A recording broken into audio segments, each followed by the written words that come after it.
ಅವರಿಬ್ಬರು ನನ್ನ ಸ್ವಂತ ಮಕ್ಕಳು ಇದ್ದ ಹಾಗೆ. ಎಂತ ಮಾತನಾಡಿರುತ್ತಾ ಇದ್ದೀವಿ. ನಾವು ಚಿಕ್ಕವರವಾಗದೆ ನಮ್ಮ ತಂದೆ ತಾಯಿಯನ್ನು ಕಳೆದುಕೊಂಡೆವು. ಆಗ ನನ್ನಣ್ಣ ಸಾಕಷ್ಟು ಕಷ್ಟಗಳನ್ನು ಅನುಭವಿಸಿ ಆ ಕಳೆದು ಹೋದ ನನ್ನ ತಂದೆ ತಾಯಿಯವರ ಪ್ರೀತಿ ವಾತ್ಸಲ್ಯವನ್ನು ತೋರಿಸಿ ಈ ನನ್ನ ತಮ್ಮ ಅಪ್ಪನನ್ನು ಓದಿಸಿ ಮಾಡಿದ ನಿಜವಾಗಿ ನನ್ನ ತಂದೆ ತಕ್ಕ ಏನಂದರೆ ನನ್ನಣ್ಣ ಗುಣದಲ್ಲಿ ಶ್ರೀರಾಮ ಇದ್ದಾಗ ತಮ್ಮನಿಯ ಸಲುವಾಗಿ ಸಾಕಷ್ಟು ವನವಾಸಗಳನ್ನು ಅನುಭವಿಸುತ್ತಾನೆ. ಅವರ ಮನಸ್ಸಿಗೆ ಯಾವತ್ತೂ ನೋವಾಗದಂತೆ ಈ ಮನೆತನದ ಮರ್ಯಾದೆಗೆ ಕಪ್ಪು ಚಿಕ್ಕೆ ಬೀಳದಂತೆ ಕಾಯ್ಕೊಂಡು ಹೋಗಬಾರ ನಿಮ್ಮನೆ ಕುಡಿದಾಟಿಗೆ. ನಿನ್ನ ಅಣ್ಣನವರಿಗೆ ತಕ್ಕ ಹೆಂಡತಿಯಾಗಿ ನಿಮ್ಮಿಬ್ಬರಿಗೆ ಹೆತ್ತ ತಾಯಿಯಾಗಿ ಈ ಮನೆಗೆ ನಂದಾದೀಪ ಬೆಳಗುವ ಸಸಿಯಾಗಿ ಬಾಳುತ್ತೇನೆ. ಈ ಮಾತು ಸತ್ಯಗಳಪ್ಪ. ವಾ ಎಂತ ಮಾತನಾಡಿದೆ ಪವಿತ್ರ. ಈ ನಿನ್ನ ಮಾತು ಕೇಳಿ ಒಡಲ ತೆರಳಿ ಸಂತೋಷ ಉಕ್ಕಿ ಸಮುದ್ರದ ಅಲೆ ಕಡಲಾಗಿ ಇಳಿಯುತ್ತೀನಿ. ಈ ನನ್ನ ಬಳಿಕ ಮಮತೆಯನ್ನು ತೋರಿ ಮಕ್ಕಳೆಂಬ ಮಮಕಾರದ ಮಮತೆಯನ್ನಿಟ್ಟು ಮುತ್ತಿನಂತೆ ಜೋಪಾನ ಮಾಡಿ ಅಣ್ಣ ತಮ್ಮಂದಿರ ಮಧ್ಯೆ ಯಾವುದೇ ವಿರಸ ಹುಟ್ಟಿಸಲಿ ಮೆಟ್ಟಿ ಬಂದಿರುವ ಈ ಮನೆತನದ ಮರ್ಯಾದೆಯನ್ನು ಅಟ್ಟಕರ ಬೆಳಕ ನಡೆಸಿಕೊಂಡು ಹೋಗುತ್ತಾನೆನ್ನುವುದೇ ಈ ನನ್ನ ಆಸೆ. ನೋಡಿ ಸ್ವಾಮಿ, ನಿಮ್ಮ ಆಸೆಯಂತೆ ನಾನು ಕೂಡ ಕೊಟ್ಟ ಮಾತಿನಂತೆ ನಡೆದುಕೊಳ್ಳುತ್ತೇನೆ.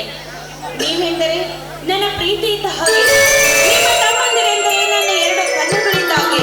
ಈ ಕಣ್ಣುಗಳಿಗೆ ಈ ಪ್ರೀತಿಗೆ ಯಾವುದೇ ಭೇದ ಭಾವ ಇಲ್ಲದೆ, ಯಾವುದೇ ಕೋಲಾಹಲ ಇಲ್ಲದೆ ನಿಷ್ಕಲ್ಮಶದಿಂದ ಎರಡವನ್ನು ಪ್ರೀತಿ ಮಾಡುತ್ತೇನೆ.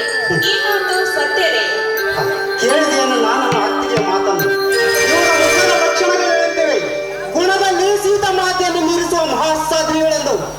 ಅತ್ತಿಗೆ ನೀವು ಯಾವುದೇ ಅಪಾಯದಲ್ಲಿ ಸಿಲುಕಿದಾಗ ಪ್ರಾಣವನ್ನು ಪರಕ್ಕಿಟ್ಟು ಹಾರಾಡಿ ನೀವು ಸಿಲುಕಿರುವ ಅಪಾಯದಿಂದ ಪಾರು ಮಾಡುತ್ತೀನಿ ಅತ್ತಿಗೆ. ಇದು ಈ ನಿಮ್ಮ ಮಗ ಕೊಡುತ್ತಿರುವ ಮಾತಮ್ಮ ಮಾತು.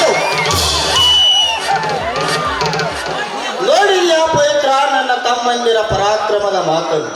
ಇದುವರೆಗೂ ನಿನ್ನ ಗಂಡನಿಗೆ ಎಡಗೈ ಬಲಗೈ ಆಗಿದ್ದವರು ಇನ್ನು ಮುಂದೆ ನಿನ್ನನ್ನು ಕಣ್ಣಲ್ಲಿ ಕಣ್ಣಿಟ್ಟು ಜೋಪಾನ ಮಾಡಿಕೊಂಡು ಹೋಗೋ ಮಕ್ಕಳಾಗಿ ಬಾಳುತ್ತಾರೆ.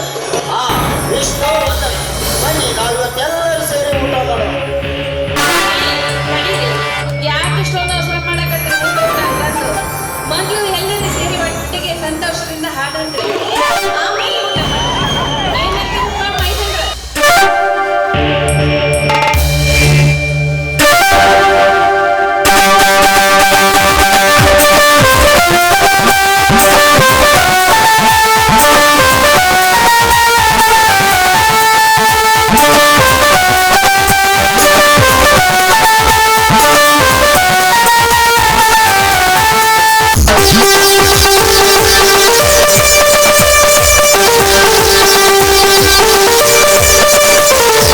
ನಮ್ಮ ಮನೆಯಲ್ಲಿ ನಮ್ಮ